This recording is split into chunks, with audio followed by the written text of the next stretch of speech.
Hello everyone, I'm delighted to talk about a topic today that many struggle with, acid reflux.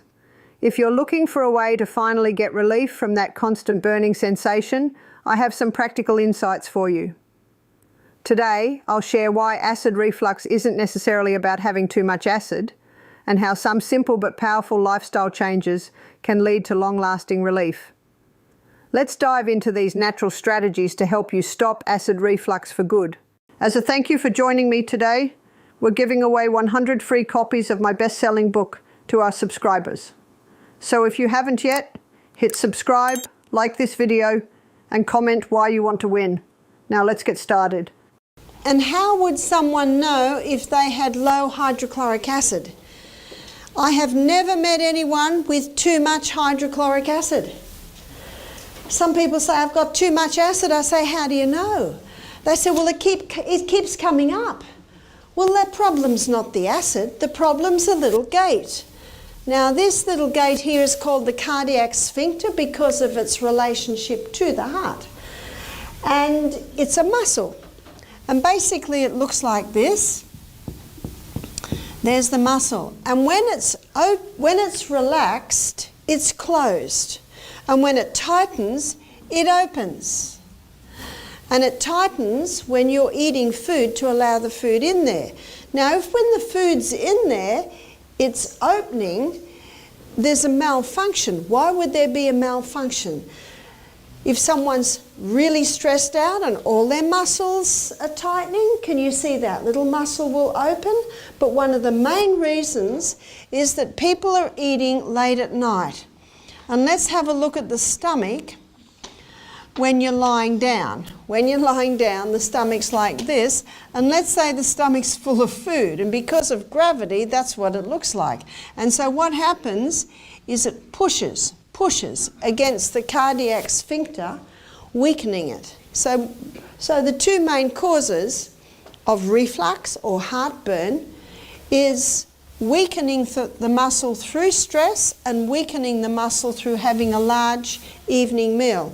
Now, I believe that in a well-hydrated, well-slept, well-exercised, well-mineralized body, that body copes with stress. But when a person's dehydrated, they haven't slept well, they're not eating nourishing food, they're not handling stress. We all have stress.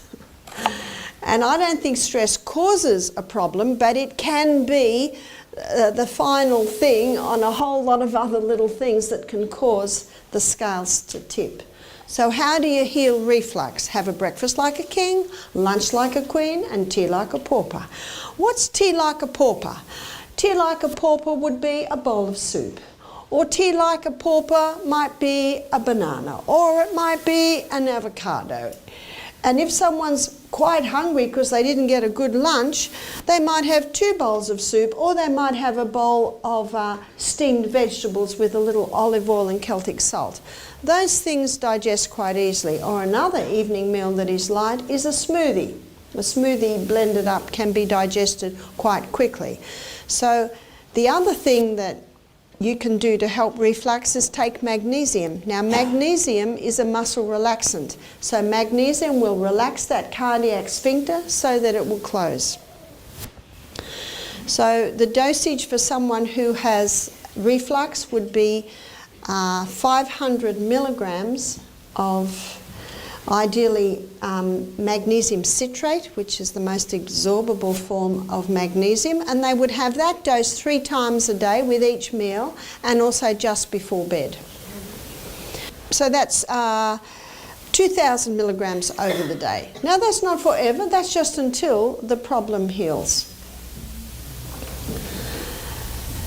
To take an antacid because a person has reflux. Okay, students, what is going to break the protein down now if the acid is taken away from the stomach? Because remember, pepsin will only work in an acid environment. So many people are causing digestive problems because of antacid. Yes, the antacid stops the acid and so it doesn't come up and burn, but what's going to break your food down now? And long-term antacid use is now showing that it's causing colon cancer. because there's no acid or not enough acid in the stomach to break the food down. So then the food comes to the duodenum, and trypsin and chymotrypsin that are supposed to finalise protein digestion has to start it, because it didn't get started in the stomach.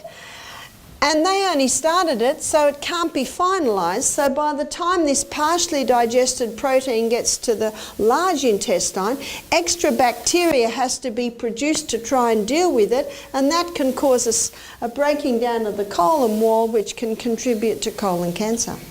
A common misconception is that acid reflux results from having too much acid, but the real issue lies with the cardiac sphincter, a muscle that separates the stomach from the esophagus. This muscle works like a gate. It opens to allow food in but stays tightly closed to keep acid from rising. Stress can weaken this muscle as it causes all the body's muscles to tighten, which can leave this gate slightly open, leading to acid reflux. In addition, eating large meals late at night worsens reflux. When lying down with a full stomach, gravity presses food against this sphincter, further weakening it. So how can we combat reflux? By adjusting meal timing, have a hearty breakfast, a moderate lunch, and a light evening meal. For dinner, a bowl of soup, a smoothie, or a few steamed vegetables with olive oil can make all the difference. Magnesium is another tool. It helps relax the cardiac sphincter. Try 500 milligrams of magnesium citrate with meals and before bed for relief. So let's move down to the stomach. Low hydrochloric acid. Low hydrochloric acid can happen because of long-term antacid use. Low hydrochloric acid can be a result of someone going through continual stress, because when you're stressed out, your body does not produce the enzymes. I think we all know that. Also, so drinking with the meals, stressed out at the mealtime particularly, and also eating all through the day. We should eat our meal and then leave poor old stomach alone. Let it digest the meal. And if you're feeling hungry between meals, you know what you do? You drink water. That's what the stomach likes between meals, is water. One lady said, if I drink a whole glass of water, I feel bloated. So my answer to that is, don't drink a whole glass of water. Drink a little bit of water. And then a few minutes later, drink another little bit of water. And if your stomach still feels bloated with that, well, sip on peppermint tea or sip on ginger tea. Both of those teas can help with digestion. But how do we boost hydrochloric acid? Well, we have a bitter tea that we sell, and I'm going to give you the recipe, and this tea has healed many a low hydrochloric acid. It is one part dandelion. Dandelion is a bitter herb. We learnt about dandelion this morning in our herb lecture. 1 part gentian. Gentian is an incredibly bitter herb. 1 part licorice. And licorice is a herb that has an emollient, and that emollient helps to coat the stomach, and 1/2 part of a very expensive herb called golden seal. And golden seal has a nickname, and that nickname is King of Tonics to all mucous membranes. Dandelion, gentian, licorice and golden seal are all roots, and you need to boil roots. So the recipe, here's the recipe.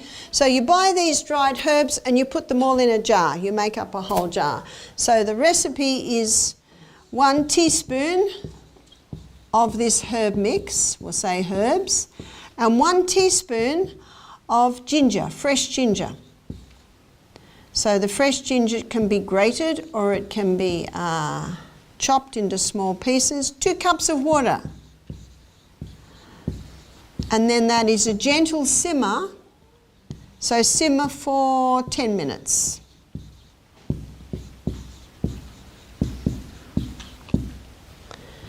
The ginger certainly makes it more palatable because these 3 herbs are very bitter.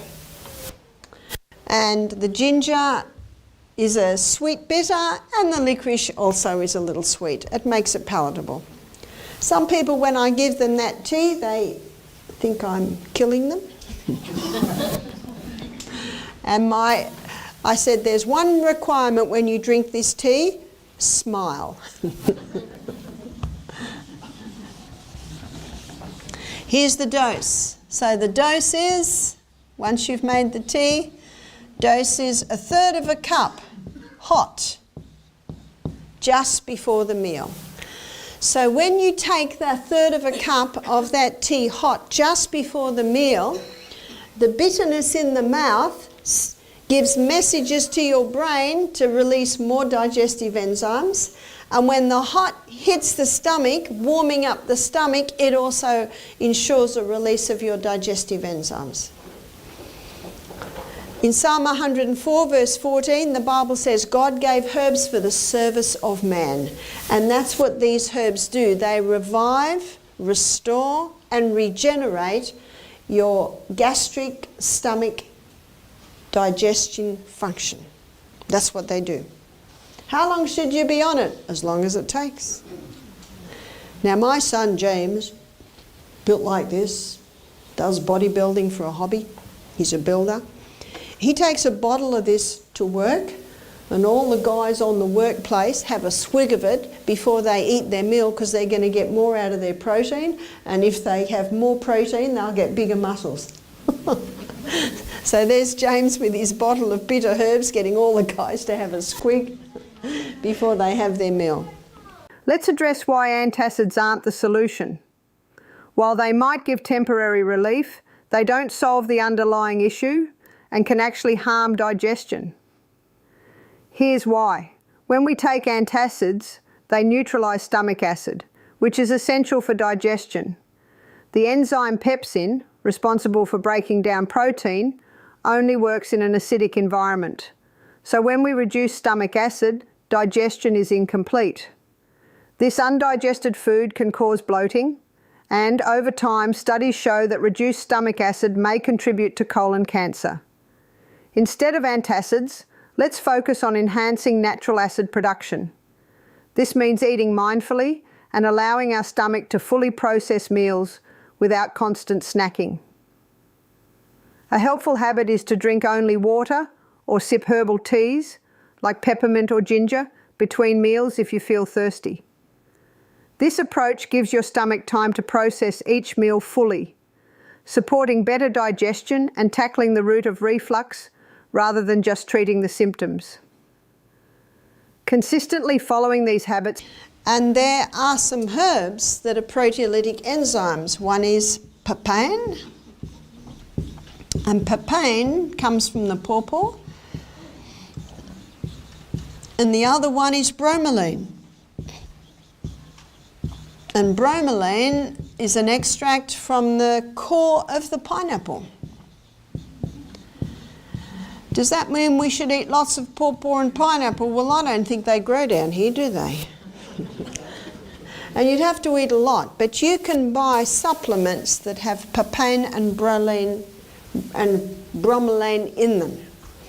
Now we have something that we sell in our health retreat. It's called Veggie Digest Aid. And I'm very cautious because sometimes you will get digestive enzymes that are coming from animals, sometimes from the pig's gut. Well, I'm not interested in those. But our Veggie Digest Aid has papain and bromelain in it, and it also has some amylase, some other enzymes that have been created by the fermentation of certain foods. And remember, I said anyone that has pancreatic problems should be on digestive enzymes. They should be on specifically the proteolytic enzymes. And the proteolytic enzymes are papain and bromelain, and you can get some other amylases, proteases that have been created by fermentation process.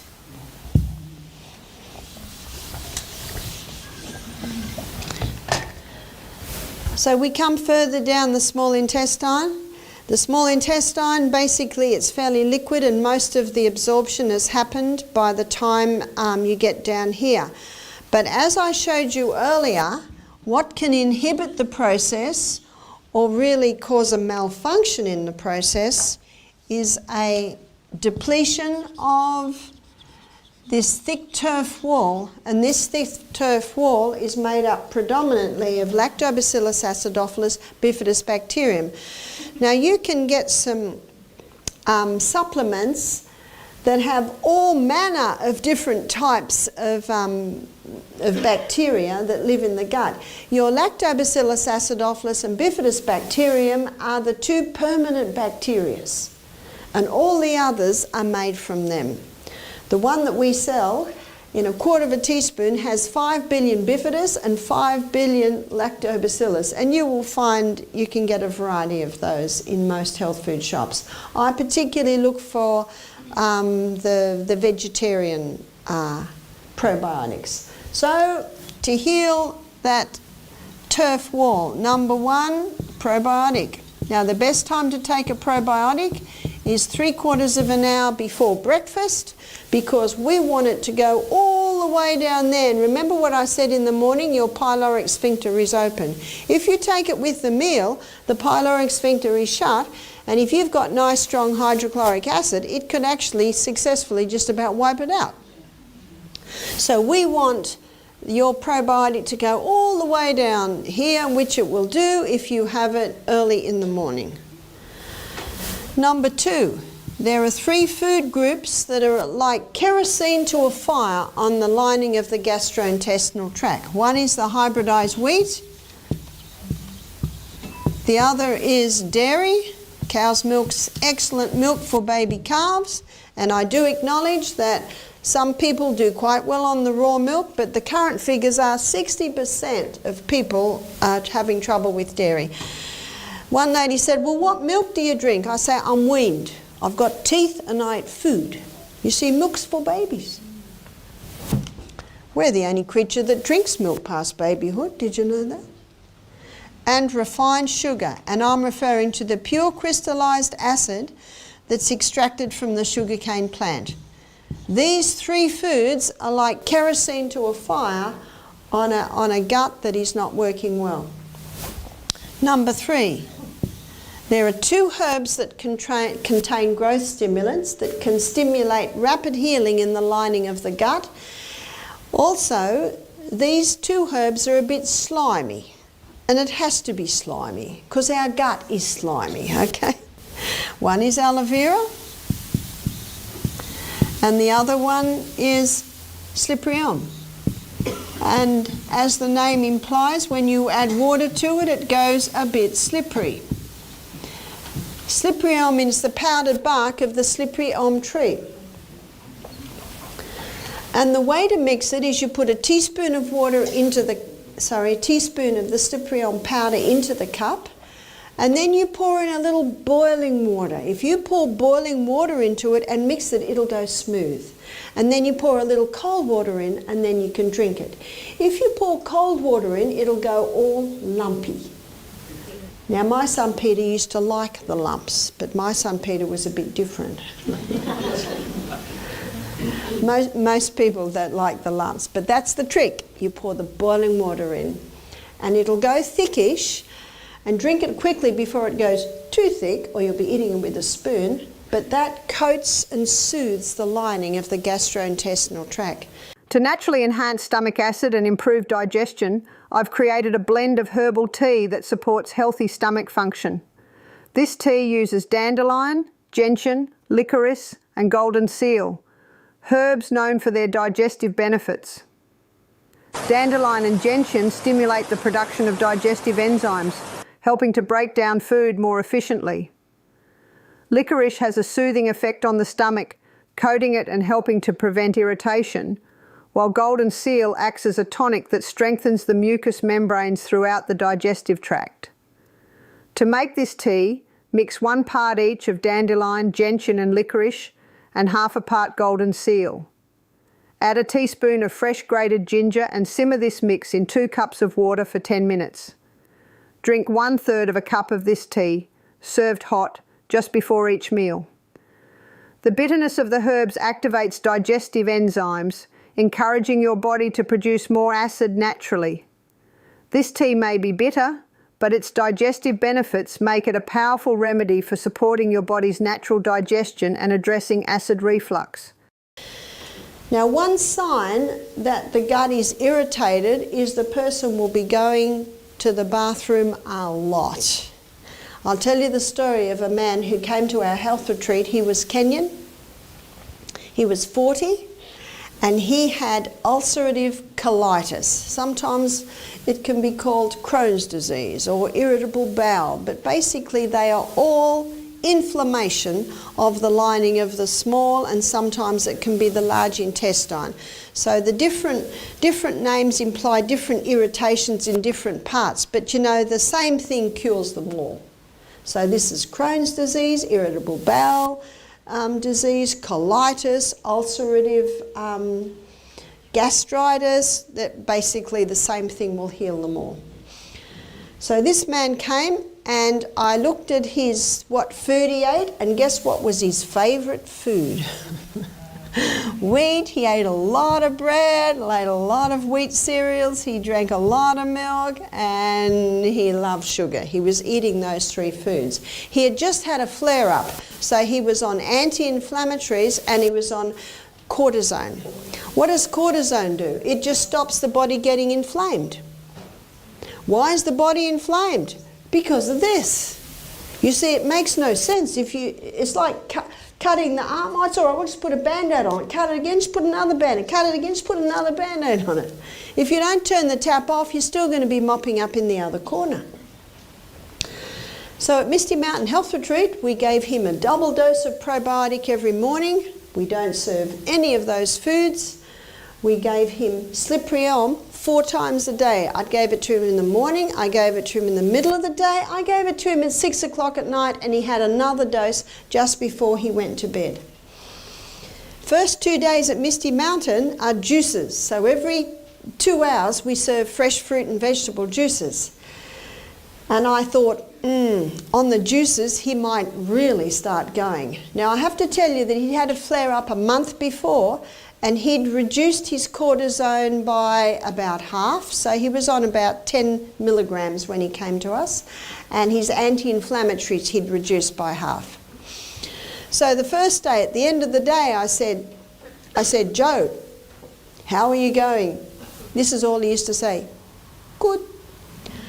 How many times have you gone? 4. That was fairly usual. Second day, juices all day. How are you going? Good. How many times are you going? 4. I also think it was a little hard to talk about such things with a lady, for him being Kenyan. Wednesday, we started eating. You see, if he'd said to me he's going 10 times a day, well, I would have just given him slippery elm every 2 hours and we would have taken him off the juices. See, you adapt and adjust according to what's happening. But because he was going all right, third day, we started eating food. By the end of the day, I said, how are you going? Good. How many times are you going? 3. Wow. I said, are you still bleeding? No. Have you got cramps anymore? No. Now you and I, we'd be jumping up and screaming, but he was very, very quiet. By the end of the week, I said, how are you going? Good. How many times are you going? 2. Amazing. But let me tell you something else. Because he had not reacted badly on the juices, and because on Wednesday he was going 3 times, and because he was no more bleeding, and because he wasn't cramping, I made a suggestion. I said, why don't you try stopping your medication? Is that safe? I believe it was, because his body had responded so well. There's no way I'd say that if he was still going 10 times a day. Can you see? You adjust accordingly. Now, if he suddenly started to go 10 times a day when he stopped the medication, what do? Do you go back on the medication? No. You see, because he's at the retreat, we're watching him carefully. If he'd started to go 10 times a day, I would have given him slippery elm every 2 hours. If he went 15 times a day, I'd give it every half hour. It's very safe. It's very safe. Can you see, the more serious, the more you do it? So he stopped his medication Wednesday. So Thursday in the afternoon I said, how are you going? Good. That's all they'd ever say. How many times are you going? 4. So he'd gone from 3 up to 4, stopping the medication, but hey, that's pretty good. And remember what I said by the end of the week? So that's Wednesday, Thursday, Friday, Saturday, twice a day. Off all his medication. Incredible. In addition to herbal teas, specific enzymes from foods like papaya and pineapple can play a big role in supporting digestion, particularly for protein breakdown. Papain, an enzyme from papaya, and bromelain from pineapple are both proteolytic enzymes that help break down protein molecules. These enzymes are especially beneficial if you're experiencing low stomach acid or pancreatic stress, as they reduce the digestive workload on your body and prevent undigested proteins from lingering in the gut, which can otherwise lead to inflammation. If you're not able to consume enough papaya and pineapple in your diet, there are plant-based enzyme supplements available that contain both papain and bromelain. I recommend these as a gentle yet effective way to enhance protein digestion, particularly for those with chronic digestive issues. Just be sure to choose plant-sourced supplements as they are easier on the system. By incorporating these enzymes into your routine, you're giving your digestive system extra support to prevent and manage acid reflux more effectively. What happens if you starve yourself of food or wait too long between meals? Does it really lead to muscle wasting? If you're as big as me, it does.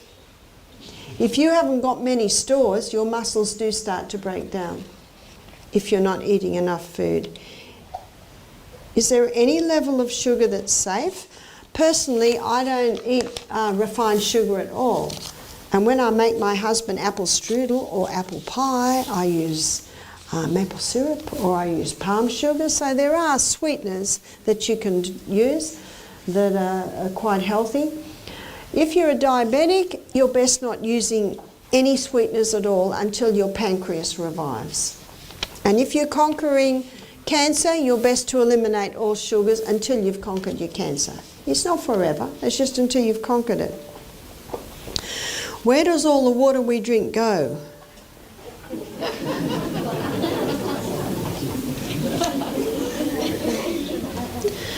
No, out of your urine. It comes out via your urine. I drink heaps and it makes no difference. Why is this, please? I drink over 2 litres a day, but still no difference.